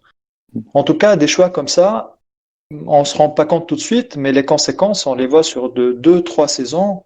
Et on a vraiment peur pour l'avenir proche de l'Étoile si quelque chose n'est pas fait pour restructurer tout ça et revenir aux bases qui ont fait la gloire de l'Étoile. Ouais, c'est vrai. Moi, je pense que sur l'Étoile, tout à fait sur le centre de formation, en fait, je trouve que il y a eu après en 2015 aussi une certaine base qui est sortie aussi du centre de formation avec Neguez. Bourata, c'est la compagnie, Hamza Lahmer aussi, qui ont des titres, Coupe de la CAF, Championnat, Coupe de Tunisie, ils ont tout gagné, quoi. Mais ce que moi je trouve déplorable en fait au centre de formation de l'Étoile, on en a parlé dans le podcast numéro 1, c'est qu'au jour d'aujourd'hui, j'ai l'impression que l'Étoile n'arrive pas à faire monter ses jeunes en fait en équipe première. Et ça, c'est pour moi, c'est à l'image en fait. C'est une des causes, on va dire, du déclin de la formation étoilée. Parce qu'à une époque où on avait une ossature de l'équipe première qui était, 5-6 joueurs qui étaient formés au club, au jour d'aujourd'hui, il n'y a pas 5-6 joueurs qui sont formés au club à l'Étoile. On ajoute à ça une instabilité au niveau politique dans le club, une instabilité au niveau des staffs. C'est tout à fait normal que l'Étoile fait une saison catastrophique. Et on veut pas trop en parler, j'ai l'impression que c'est pas trop pointé du doigt, etc. Mais la saison de l'Étoile cette année est très mauvaise en comparaison à la saison dernière, où la saison dernière ils finissent deuxième, ils font une demi-finale de la CAF, ils gagnent la Coupe arabe, ils font finale de Coupe de Tunisie. C'est vraiment le jour et la nuit, vraiment. C'est vrai. Et je crois qu'il faut tirer la sonnette d'alarme du côté de Sousse, parce que cette année, l'année dernière, Roger Lemaire a su, entre guillemets, prendre sur lui et justement fédérer les joueurs. Mais cette année, les coachs n'arrivent pas. Les coachs n'arrivent pas à fédérer le groupe. Et ce n'est pas un problème de coach à l'Étoile. Parce que Garrido est un très bon coach. Au Raja, il a fait du très bon travail. Au Wydad, il fait du très bon travail. Rafik Hamdi aussi, quand il parle de foot et du peu qu'on a vu, il a fait du très bon travail. Et puis après, Benzar, qui connaît très bien, ça passe ou ça casse avec lui, mais ça reste quand même qui a une très grande carrière, qu'on aime ou qu'on n'aime pas. Après, et Kais Zoueri, c'était sa première expérience, donc on va pas lui jeter la pierre. Ça a été n'importe quel entraîneur qui serait venu dans un contexte pareil, il n'aurait pas réussi. Sofiane, je suis d'accord avec toi et je vais même plus loin. L'Étoile du Sahel aujourd'hui, il parle de changement d'entraîneur, il parle de réunion d'urgence ou au sommet, comme on dit, avec Tacha Al-Fedine et le peu de responsables qui restent autour de lui pour changer d'entraîneur. Mais je suis désolé. Comment on peut, comment comment un président décide seul, comme ça, là, de changer d'entraîneur? Quelle est sa compétence technique? Oui, mais Quelle est sa compétence? là, on est entièrement d'accord, Eddy. Je crois qu'il y a aussi quelque chose au niveau des présidents en Tunisie. Je pense que le président n'a pas vocation à tout faire dans un club. Il faut arrêter, il faut s'enlever cette idée de la tête que le président doit tout faire. Il y a des directeurs sportifs qui voilà, là aussi. il y a des directeurs sportifs. Voilà. Et Poser le la question à président Karim Hag, Exact. il est resté une semaine, le mec. Exact. Et je pense que le rôle des présidents au jour d'aujourd'hui dans tous les clubs en Tunisie, tous les clubs, c'est Ils doivent déléguer. Voilà, exactement. Ils ne sont pas là, ils n'ont pas vocation à justement à s'immiscer dans le recrutement, à s'immiscer dans qui joue pas, à s'immiscer dans les choix du coach, à faire pression pour que le coach parte, etc. Ce sont des choses qu'on ne trouve pas en Europe. Là, et ce sont des choses qui causent du tort dans un grand club comme l'Étoile Sportive du Sahel, qui a quand même un club quand même titré en Afrique, voilà, qui participe à un mondial des clubs. Ce n'est pas rien. Donc, je pense qu'une institution pareille se doit d'avoir des dirigeants à son niveau. Et aujourd'hui, avec tout le respect pour les Vacha Fedim, qui justement a mis de l'argent dans l'Étoile, il a pris de son temps, etc. Mais aujourd'hui, ce n'est pas, ces façons de faire et justement les gens qui sont dans son entourage, leur façon de faire, ce n'est pas digne d'un club comme l'Étoile. Donc, pour moi, je trouve que voilà, c'est une saison à oublier. C'est une saison à oublier. Et pour peut-être conclure sur une note positive par rapport à l'Étoile du Sahel, c'est un club qui a un très très bon centre de formation. Je pense qu'il a une il a une génération de jeunes là, qui arrivent, qui est à la porte de l'équipe première, qui est très très talentueuse. Il suffit juste de trouver la bonne personne, voilà, pour les intégrer. Pour les intégrer, pour les faire progresser, pour les faire évoluer. Et je pense que le potentiel, il est là. Je pense que la matière première, elle est là. Je pense qu'aussi la volonté, elle est là. Et surtout une ligne directrice aussi dans le centre de formation. Parce que c'est ça. Il y a eu l'arrivée du Belge là, qui était venu avec Likens, je sais pas si vous vous souvenez, qui avait tout chamboulé. Puis après, ils ont nommé, je crois, un gars qui était dans la section basket avant, je crois, Wand, quelque chose comme ça. Donc, il faut vraiment une ligne directrice dans les centres de formation en Tunisie. Voilà. C'est ça. Très bien. Très bien, Sofiane. Je pense qu'on a été plutôt complet sur le SS et sa saison calamiteuse, en espérant qu'il tire les leçons pour avoir une meilleure saison l'année prochaine et jouer les premiers rôles en LP1. On finit avec le dernier gros morceau de ce podcast, les Tunisiens en Bundesliga, Skiri, qui a pu jouer à l'heure actuelle, à l'heure où on tourne le podcast. Mohamed Draga, je ne sais pas s'il a joué parce que j'ai regardé vraiment ça. Il était remplaçant, il n'est pas rentré. Non. Et ben voilà. Et ben on va parler plus de Draga et aussi de Benatira qui a fait apparemment une très bonne entrée avec Karlsruhe en deuxième division. Hedi, je te laisse la parole. Après, on peut aussi parler parce qu'il y a 2 journées qui sont passées après le dernier podcast. On peut même parler de la dernière, de la journée qui est passée ce week-end avec Köln, l'équipe de Srel, qui a fait un match nul très chanceux et je veux dire arraché un peu contre qui à domicile c'était Düsseldorf. Ouais, c'est ça. Alors c'était le même scénario qu'a vécu Cologne face à Mayence, je crois. Une journée avant, voilà, on a juste inversé les rôles et Srel était un peu correct, même si je vous avoue que cette année j'ai du mal à son équipe elle est quand même faible, hein. Faut pas. Je suis un peu surpris par le niveau de Cologne. Je m'attendais à un peu plus de volonté, un peu plus de jeu. Alors que Srel, on sait que c'est un joueur qui aime bien se projeter vers l'avant, qui aime bien porter le ballon. Là, par Cordoba et peut-être un peu Anthony Modeste, c'est une vieille connaissance à lui en Ligue 1. Autour de lui, c'est le Lyon, quoi. C'est le Lyon. C'est vrai que je sais pas si vous avez... Ouais, le capitaine. Je sais pas si vous avez regardé, vous avez suivi un peu Cologne de votre côté.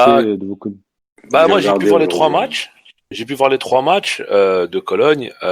C'est très poussif. Ils payent très cher leurs erreurs individuelles et même leurs erreurs de placement. Ils n'ont pas beaucoup de chance. Ils ont raté 2 pénaltys consécutifs. Donc, ils ont eu 2 pénaltys je crois, au dernier match et ce soir. Il rate deux fois les mêmes dans des moments clés de match. D'ailleurs, dans le match de ce soir, ils finissent bon, non, en fait, il y a 10 contre 10, mais bon, ils sont rapidement à 10 contre 11 dès la 32e minute. Sur un tacle horrible sur le mollet je ne me rappelle plus du joueur, je crois que ça s'appelle Brown, j'ai oublié son nom, je le dirai tout à l'heure. Attends, je le laisse sous les yeux. Attends, oui, c'est Borno, Sébastien Borno. Est-ce que le penalty, le deuxième, c'était aujourd'hui, c'est la semaine dernière? Oui, c'était aujourd'hui. Il l'a raté. Aujourd'hui, ils ont raté un penalty. Le même, c'est le même, c'est le même. Ouais, Marc Hutt. Voilà. C'est scandaleux. Il rate deux fois beaucoup de réussite. Voilà. Donc non, mais c'est une équipe très poussive et à chaque fois dans les deux derniers matchs avant le match de ce soir, ils ont pu sauver les meubles à chaque fois parce que même contre Mayence, si Mayence leur restait un peu de temps, ils auraient pu peut-être marquer le troisième. Ouais. Bref, je pense que la reprise de la Bundesliga est très compliquée pour Cologne en ce moment. Vas-y, Ziad, vu que. Bon, alors, Srili a joué pendant 90 minutes ce soir. Il a touché 81 ballons. Il a 91% de passes précises. Donc, sa note est de 7,1 par SofaScore. Ce n'est pas un mauvais match non plus pour Srili, mais son équipe a perdu malheureusement. C'est l'un des meilleurs, c'est l'un des bons élèves, hein, c'est l'un des bons élèves oui, exactement. Il est très correct. Il garde une certaine courbe croissante plutôt.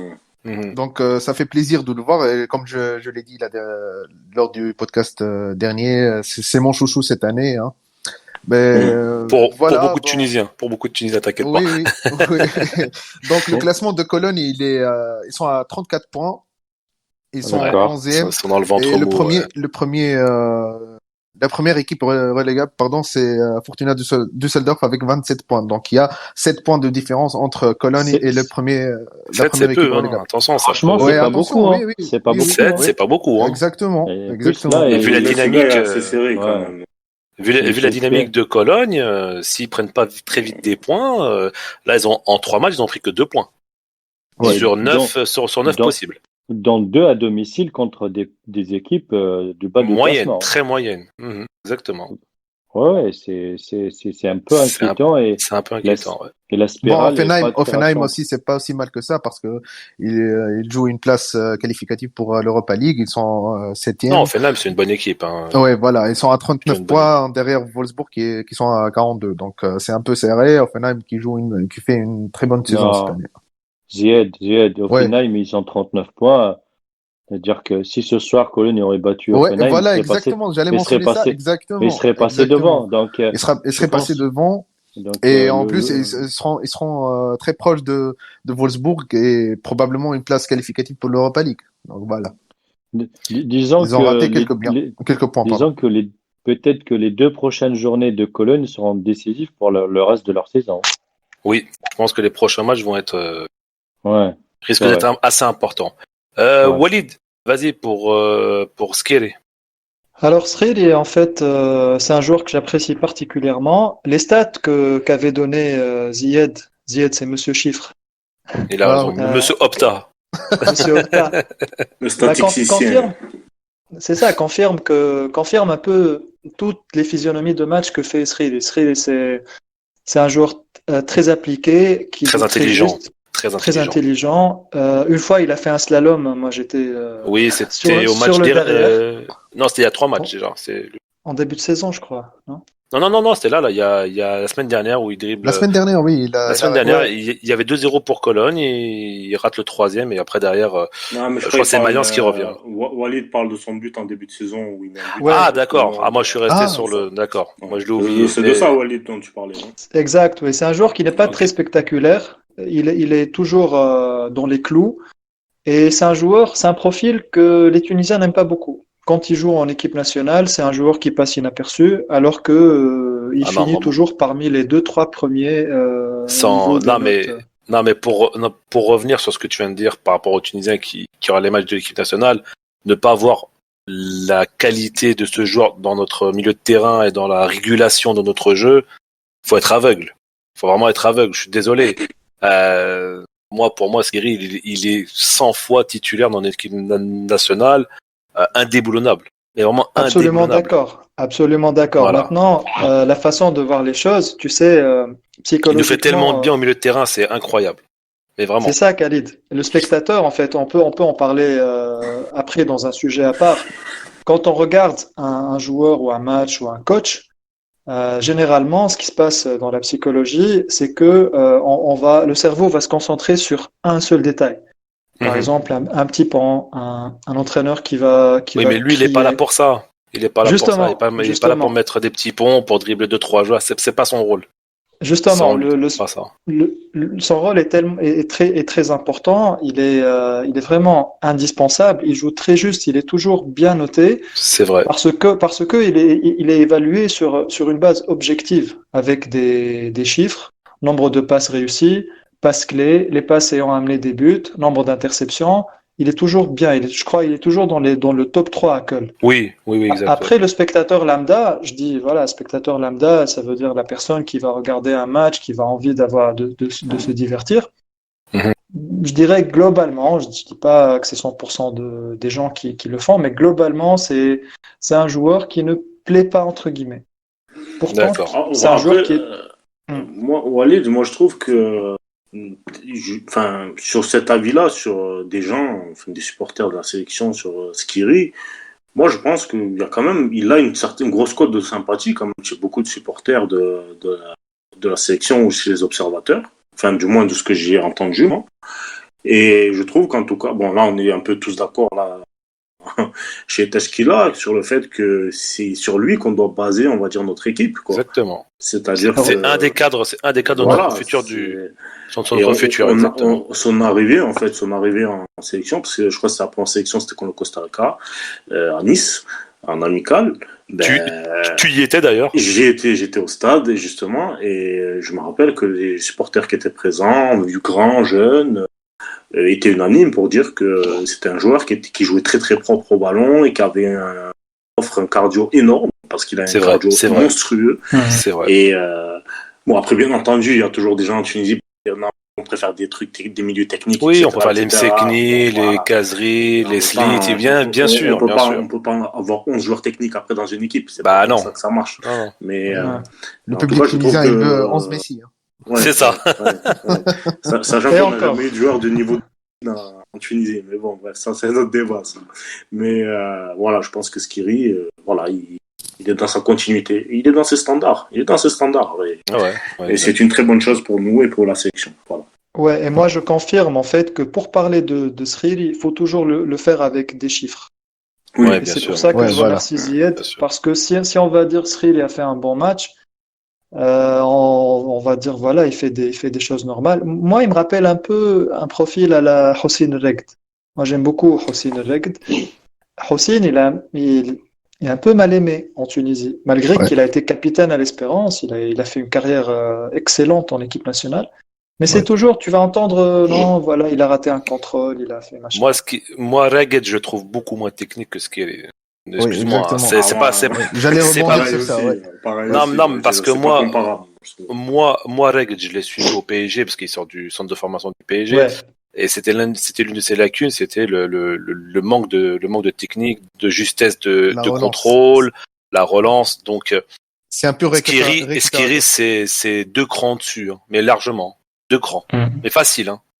Donc, et en plus, a été vraiment 10, au centre de formation. Mais ça se voit un peu. Ça se voit un peu dans son jeu. Ouais, c'est plus propre au niveau de la technique maintenant. C'est très, très propre et il se projette. Et d'ailleurs, tout à l'heure, on en parlait et c'est un joueur qui va avoir certaines fulgurances et d'ailleurs, il a marqué des très, très beaux buts avec Montpellier la saison dernière. Ouais. Après, au niveau de l'attitude, c'est deux joueurs qui sont très sérieux, hygiène de vie impeccable. Oui. Et ça peuvent un peu se ressembler de ce point de vue-là. Oui, ça, c'est vrai qu'on peut le noter pour Skiri. Donc là, on conclut pour l'IS Skiri. On va terminer sur Enis Benatira. Donc Benatira, j'ai sa fiche. Oui, je me suis mis en mode Opta. Hein. Je t'ai pris ta place, Zied. Voilà, vas-y. Donc il a 6,5. Voilà, donc il est rentré. Alors, si pas de bêtises.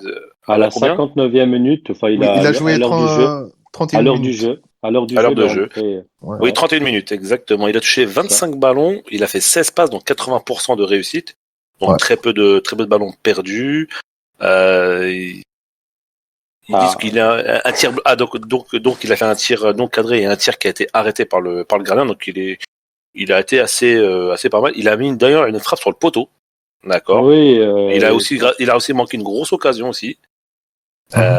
Donc plutôt une entrée assez satisfaisante de ce joueur qui, pour moi, je l'avais pas perdu pour le football, mais tu sentais que ça commençait à arriver très vite, quoi, sa fin de carrière. Vas-y, Eddie. Je suis d'accord avec toi, Khaled, et je suis même surpris par son dernier choix, et limite, je suis agréablement surpris qu'il ait repris du football en Allemagne, là où il a toujours, là où Le bienvenu. voilà, bienvenu. c'est ça. C'est Tous ça, ses en plus, repères. il a ses repères, il a un peu sa culture de football qui s'adapte un peu aussi avec ce qu'il a envie de faire.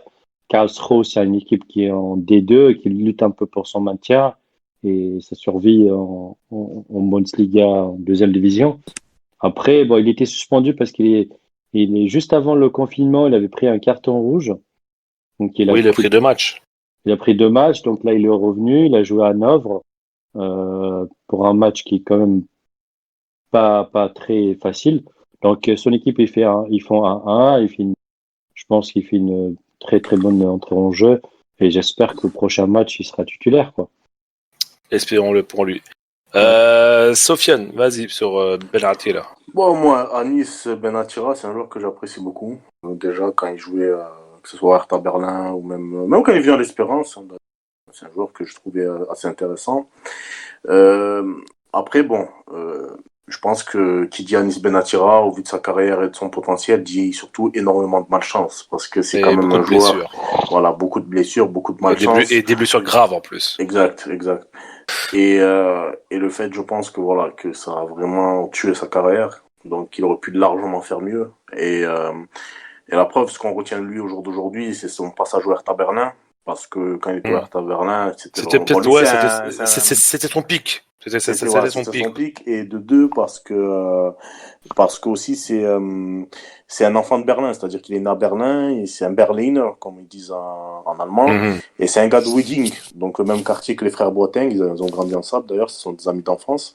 Et en fait, il était pleinement aimé, on va dire, par les supporters du Hertha, comme étant un enfant de la ville, comme étant supporter du club depuis qu'il est jeune, etc., etc.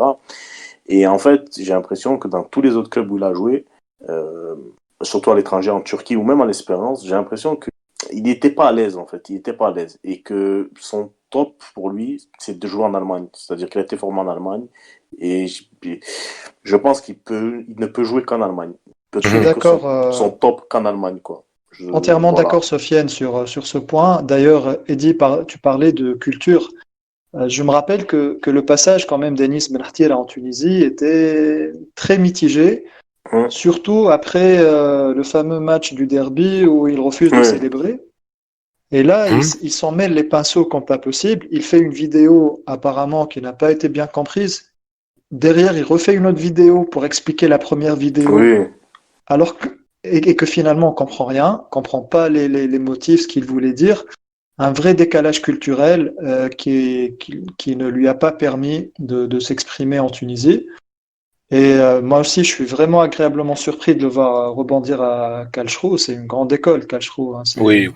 Hassler, Oliver Kahn, même Mitchell sont tous passés par là en fait. Ouais, c'est vrai. Et c'est un peu comme c'est un peu comme l'AJ Auxerre en France, quoi. C'est à peu près le même cas similaire parce que maintenant Auxerre n'arrive plus à revenir en Ligue 1 et c'est un peu le cas un petit peu le cas de Karlsruhe, ouais. En tout cas, c'est resté en Tunisie un grand point d'interrogation, Anis Benartir, malgré ses grandes qualités. Ça reste un joueur qu'on est heureux de le revoir sur le terrain, quoi. C'est vraiment même quand ce qui s'est passé en Turquie, en Turquie, il a fait une piche de 6 mois, je crois, enfin il a fait une période de 6 mois là-bas.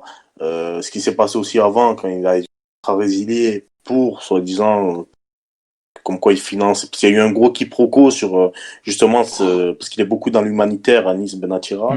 Il y a eu un très gros quiproquo par rapport à la cause palestinienne, etc., etc. Oui, c'est vrai. Je sais pas si vous vous souvenez de cette polémique. Oui, d'ailleurs, il a eu des petits problèmes.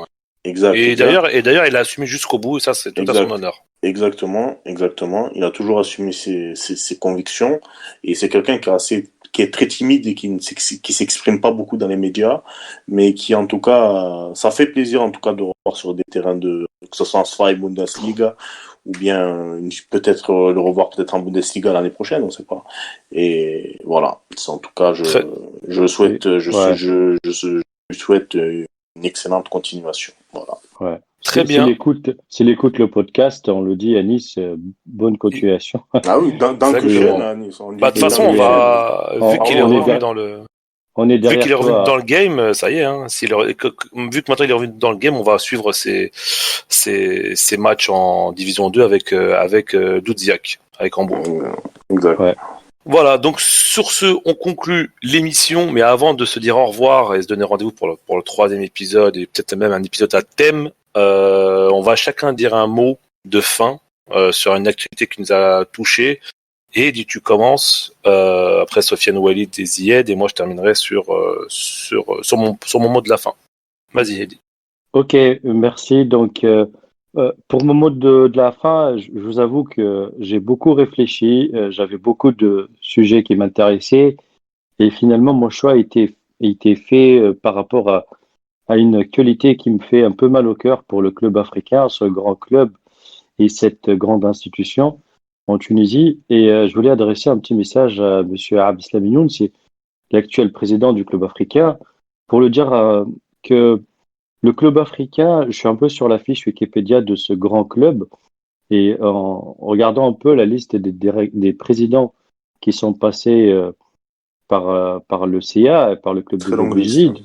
Hein. Et alors Très là, longue liste. Hein. et je vais m'arrêter sur quelques noms, hein, Monsieur Youn, je vais m'arrêter sur le big, Allah yarhamou Azouz Lasram. Je vais Ouais. m'arrêter sur Allah yarhamou Farid Mokhtar.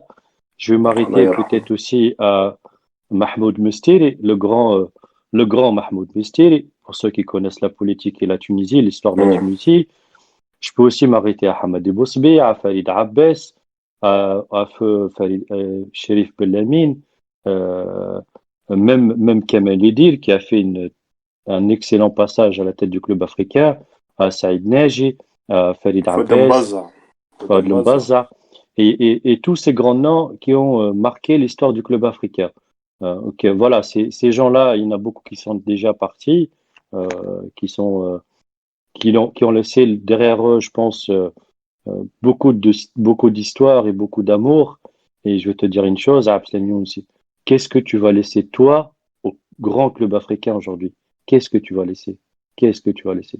Voilà, c'est mon mot de fin. Merci, Hedi. Sofiane, vas-y, au mot de la fin. Au moment de la fin, moi, ce serait un petit hommage à un joueur qui est parti à l'âge de 54 ans. C'est un joueur brésilien que j'apprécie beaucoup par son charisme et par ses idéaux et son histoire. Je sais que toi, Khaled, tu apprécies particulièrement son petit frère. Donc je Oui. vais parler Même le grand, j'aimais les ouais, deux. même le grand. Je crois que tout le monde apprécie le grand aussi. Je crois qu'il Oui, fait oui. l'unanimité parmi nous. C'est une légende. C'est une C'est légende. ça, c'est ça. C'est tout simplement une légende. Alors, vous savez très bien, je ne vous cache pas pour les auditeurs, j'ai une affection particulière pour le club de Corinthians au Brésil, et de par son histoire justement et de la démocratie corinthienne. Et l'un des leaders de cette démocratie corinthienne, c'est donc le joueur auquel je vais rendre hommage, et donc c'est le docteur Socrates, ou Dr Socrates, par rapport à tous ses combats, par rapport à sa façon de voir le football, par rapport à sa philosophie, par rapport au fait que il a été à une époque, on va dire, mis en avant, dans une époque où les footeux étaient considérés comme des gens peu cultivés, comme étant des sportifs n'étaient pas instruits. Et lui, il était aux antipodes de tout ce cliché-là. Et à sa mort, justement, au stade de Corinthians, vu que à chaque fois qu'il est marqué sous la dictature au Brésil, sous la junte militaire, il levait le poing justement aux victimes de cette junte militaire et aux prisonniers politiques. Eh ben, lors de sa mort, en 2011, voilà, il me semble que c'était en 2011, il me semble, ou 2000. Bref, au J'ai début des années oublié. 2010, ouais, excusez-moi, Ouais, pas j'ai oublié. la date exacte, mais au début des années 2010, lors de sa mort, justement, il y a eu une minute de silence au stade des Corinthians. Et c'était pas l'Arena Corinthians, mais c'était le stade juste avant le Pacaembu. Et, euh, et tous les joueurs, on va dire, les 22 acteurs qui étaient présents sur la pelouse, ont fait la minute du silence, étaient dans le rond central, et tous avaient le point levé en hommage à cet homme qui a apporté énormément pour le football brésilien et pour aussi la vision qu'ont les gens du Brésil et de la sélection brésilienne à travers le monde. Et je vais finir juste par une petite de ses citations. Il a dit porter le maillot du Brésil, ce n'est pas synonyme de supporter la sélection brésilienne, c'est synonyme de supporter le beau jeu. Voilà. Donc, Joga Bonito. En hommage au Joga Bonito et au Brésil de Télé Santana. Eh ben, c'est parfait. Parfait. Hommage rendu en tout cas, Sofiane. Walid, ton mot de la fin. Alors pour moi, d'abord bel hommage à Socrates. Moi, c'est un sujet moins romantique par rapport au foot. C'est une actu concernant la Premier League. On sait que le Newcastle était sur le point d'être racheté pour à peu près 300 millions de pounds par un fonds d'investissement lié à l'État saoudien. C'est le Saudi Arabia's Public Investment Fund. On sait que l'Arabie saoudite souhaite se refaire une image à l'international après tous les incidents qui ont émaillé justement cette image. Cela est passé par Mohammed Ben Salman, qui avait lancé justement beaucoup de méga projets dans le tourisme, dans les cités du futur, etc. On pensait que la transaction était en cours d'être finalisée. Sauf que, rebondissement, on apprend que cette reprise serait menacée suite justement à une mise en doute après un rapport de 130 pages de l'OMC, l'Organisation mondiale du commerce, un rapport qui ne pourrait être disponible qu'à la mi-juin et qui démontrerait que l'Arabie saoudite serait derrière justement la chaîne pirate BeOutQ. Et le fond de cette histoire, c'est justement en arrière-plan un conflit entre l'Arabie saoudite et le Qatar, à travers justement la diplomatie sportive. Aujourd'hui, c'est très violent en termes diplomatiques entre les deux pays. Exactement. Donc cette diplomatie sportive aujourd'hui, elle remplacerait la diplomatie classique. Et on sait que le Qatar et aussi les Émirats arabes unis se sont bien positionnés en Angleterre, notamment en France aussi pour le QSI.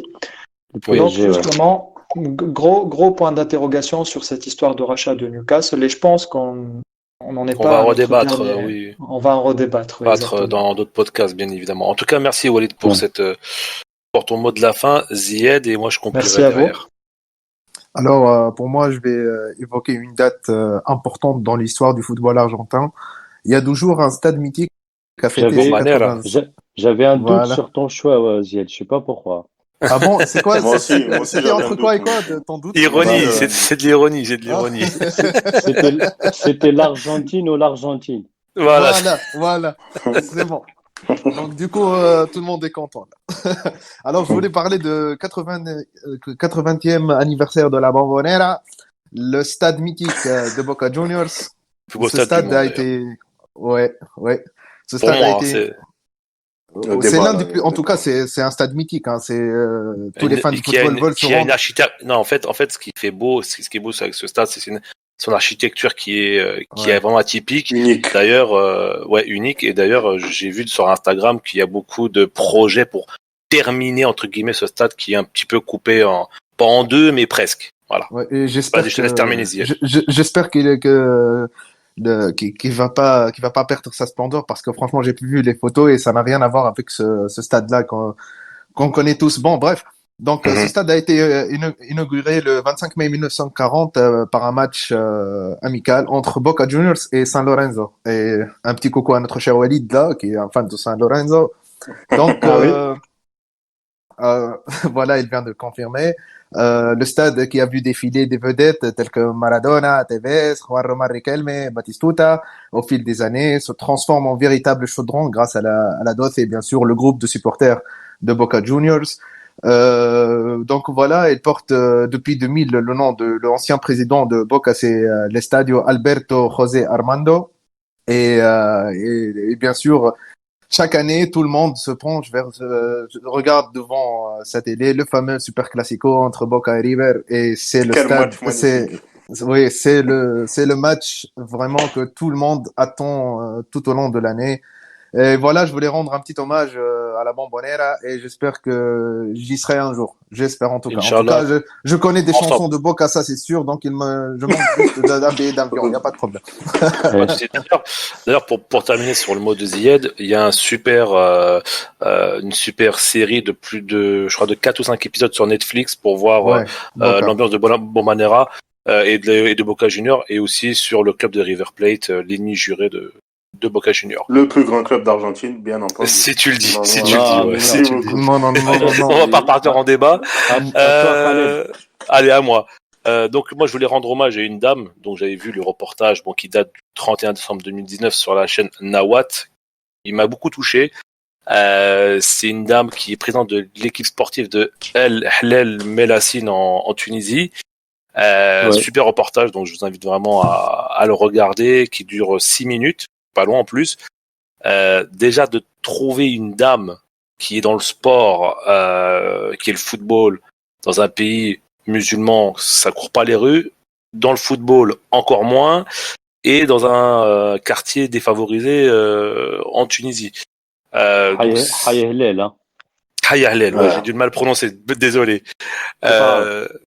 Voilà, donc c'est un reportage qui m'a beaucoup touché, et tellement que ça m'a touché, j'en ai parlé à Sofiane en off. J'aimerais beaucoup aider cette dame-là d'une certaine façon, soit en achetant des équipements de foot, ou peut-être l'aider un petit peu financièrement pour des raisons administratives. Quand j'irai en Tunisie, Inch'Allah, pourquoi pas. Je vais essayer peut-être en off aussi de rentrer en contact avec elle si elle a un des réseaux sociaux type Facebook ou Twitter. Voilà, cette dame m'a donné envie de l'aider et d'aider ces jeunes, de sortir un petit peu de la difficulté par le sport. Donc voilà, donc je voulais rendre hommage à cette dame qui s'appelle Douha Ben Salah, qui a 47 ans. Et voilà, je voulais lui rendre hommage dans ce podcast. Voilà.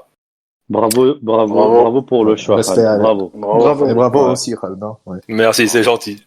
Donc merci à tous d'avoir écouté ce podcast avec nous, et à toute l'équipe Etashkila. On a essayé vraiment de respecter le temps, en espérant que vous avez pris encore beaucoup de plaisir à nous écouter.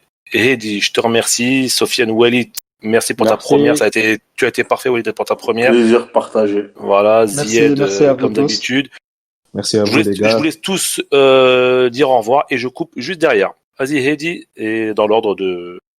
Allez-y. Merci à tout le monde et puis à très bientôt. Voilà. Ce fut un plaisir, et à très à travers le podcast Etashkila. Walid. Merci de nous avoir suivis et à la prochaine pour d'autres très beaux podcasts ensemble. Merci à tous nos auditeurs et vamos Boca, hein. Vamos Boca, vu Voilà. qu'on a mentionné Je la rigole Bombonera, seulement. donc je pouvais pas terminer sans Vamos Boca. Voilà, et ben ça sera le mot de la fin de ce podcast. On vous remercie à tous et on vous donne rendez-vous pour le prochain épisode. D'ailleurs, vous pouvez nous retrouver partout: Spotify, Deezer, et YouTube, et bientôt sur Apple Podcast et sur Google Podcast. On y est. On a mis tous les liens sur Etashkila, et on vous donne rendez-vous pour le 3e podcast. À bientôt. Ciao.